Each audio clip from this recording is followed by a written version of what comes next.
important de se nourrir de ce que la vie nous propose dans la vie de tous les jours pour nourrir ce que la musique a à dire en fait. Sinon on est en vase clos et on croit qu'on a... Enfin voilà, on peut rentrer dans un cercle un peu vicieux du travail qu'il faut éviter. Donc c'est pour ça que je m'oblige à m'arrêter parfois. Le problème aussi d'un travail qui est seul à seul avec son piano, c'est qu'on peut y passer des heures et ça peut être interminable. Et en fait, on croit que c'est bien, c'est-à-dire qu'on dit je bosse, j'avance.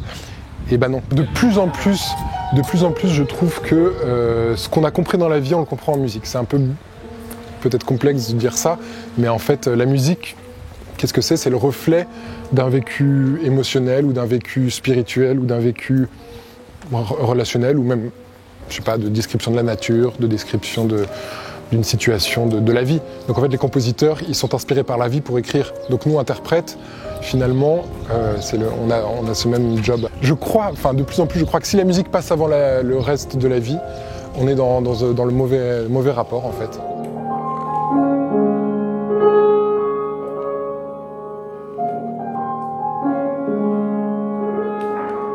Alors moi j'aime beaucoup quand il y a dès le départ la notion de partage en fait. C'est-à-dire que dès qu'il y a un contact qui s'établit entre deux musiciens, c'est la base pour tout travail en fait. Après bien sûr on a des affinités plus ou moins fortes avec certains musiciens, donc on peut faire un travail plus approfondi.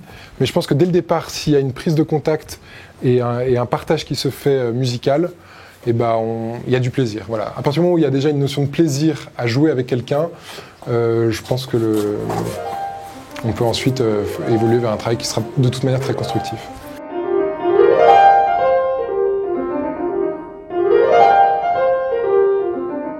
J'ai un souvenir quand même précis, je devais avoir 5 ou 6 ans, de mon père qui dit à tous ses enfants après le dîner: je vais vous faire écouter la 5e symphonie de Beethoven. Bon alors c'est le tube absolu que tout le monde connaît.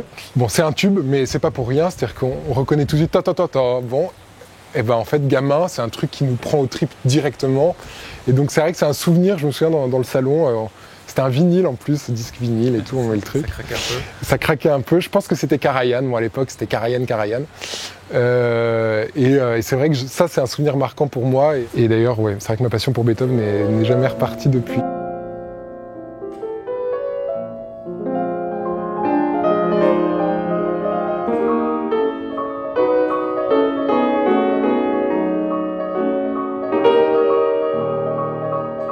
La scène pour moi c'est quand même le lieu principal parce que le CD finalement c'est un aboutissement d'un travail plus approfondi qu'on a fait sur un répertoire qu'on a envie de partager ou sur un projet particulier. Mais en fait la scène c'est quand même pas notre quotidien mais presque, on joue tous les mois en concert et c'est le seul endroit où vraiment il y a un partage direct avec un public. Donc en fait c'est là où on se réalise pleinement en fait, c'est le seul endroit. Et je dirais qu'il se passera toujours des choses en concert qui ne pourront jamais se passer quand on travaille chez soi, même si on est dans une inspiration débordante. La présence du public fera qu'il peut se passer des choses qui ne peuvent se passer nulle part ailleurs en fait. Et c'est ça la magie du concert.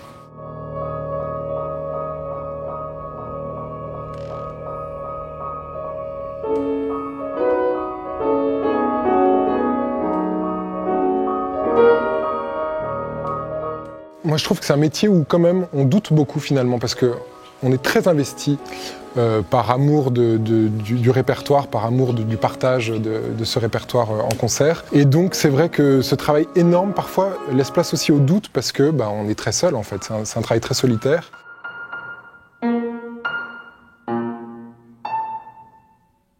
L'Adami c'est ce qui nous permet à nous interprètes d'être mis en valeur, d'être aussi respecté pour notre travail. C'est un honneur parce que voilà, nous les musiciens, on travaille beaucoup, on aime beaucoup bien sûr la musique et l'art en général. Et voilà, d'avoir de la reconnaissance par des institutions comme l'Adami, qui en France est l'une des principales pour les interprètes, c'est voilà, c'est un honneur vraiment.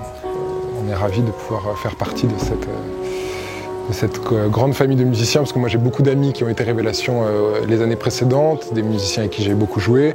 Donc c'est vrai voilà, quand on est nommé révélation de l'Adami, tout d'un coup on se dit ah je fais partie de cette famille de musiciens qui sont à la fois des amis, des collègues et qu'on va recroiser tout au long de notre parcours musical en France et ailleurs.